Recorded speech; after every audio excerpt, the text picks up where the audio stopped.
Moments ago, Volkswagen and the United States have agreed on diesel compensation. That is for the owners of those affected diesel cars that had the software that tricked the emissions test standards. They're going to get $5,000 each in compensation. Let's bring in CNBC contributor Bill George, former Medtronic Chairman and CEO.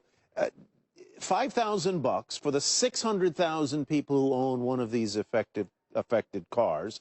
They've got a car that's lost a lot of value, in many cases, a lot more than $5,000. Right. Is this a gesture or a solution? It's a way to buy them out to try to avoid the big liability suits that are coming, and they're going to hope people will take this offer rather than... And then not sue or join a class action. Yeah. And so, you know, I mean, this is the price you pay for unethical behavior, for capitulating the short term. And it's like British Petroleum, it's like General Motors with the ignition switch. If you don't do the right things in the short term, and you capitulate to try and make short-term earnings. What do you mean by capitulating in the short term? They did this instead of? Putting in the right emission system. BMW, Mercedes, both put in the right emission system. I talked to both of them.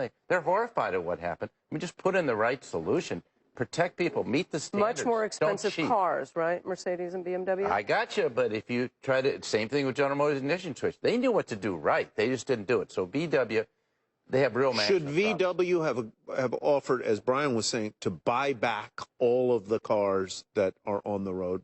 Well, that would have cost them a lot more money. Yeah, that cost them. That might bankrupt them. So I think they're just trying to avoid big U.S. They're scared of U.S. liability suits. They're probably going to advise their lawyers, make this settlement, see if you can get people to take the money now as opposed to try to hold out for something. But they could buy back those cars and presumably resell some of them in countries where the emission standards were less stringent. A lot of the standards are different, though, and you have to go through much more internal rework. No, I wouldn't want to buy them back. I'll tell you, I wouldn't want them back. I don't know what I'm getting. And so, yes, this is a good step, but it's really a short-term step to correct what is a much big... The big problem is he's going to change the culture. The big problem is cheating, right? The big problem is cheating. So the big problem is cheating. Change the culture. Well...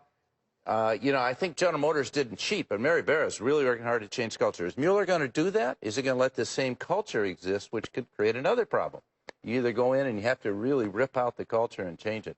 What about the whole idea of incentivizing all the auto industry, right? Smaller and smaller cars, smaller and smaller cars. So overall in the industry, we see all kinds of behavior that's trying to offset these demands from government, right? So they make small cars that don't make any money and people don't actually buy very often to offset the big vehicles. I mean, there's an overall problem. Cheating is not right. But can we acknowledge that there's pressures here? Okay. No, but they're incentivizing a lot of behavior that is uneconomic, and this is some of the fallout from that. So that's why you need strong leaders like Al Mulally was at Ford that would stand in there and get it right. He brought the small cars back.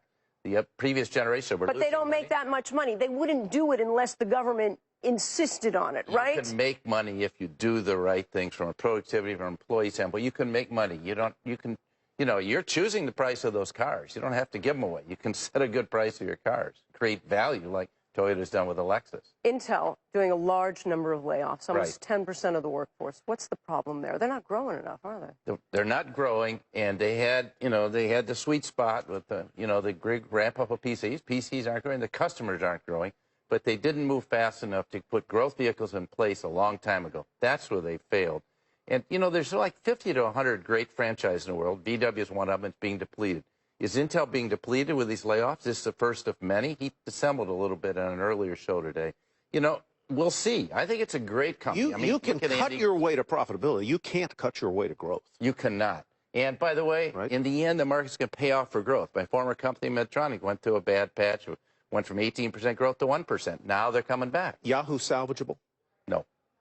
No. Better to sell it off, whomever you get it for. And frankly, there shouldn't be a single stock position in Alibaba. I mean, you know, if you want to buy Alibaba stock, go into the market and buy Alibaba. You don't buy Yahoo to get Alibaba. Now, I agree, the rest of it's undervalued. Sell it for whatever you can get. Move fast. As I said before, it's a wasting asset. Can anybody else fix it? No.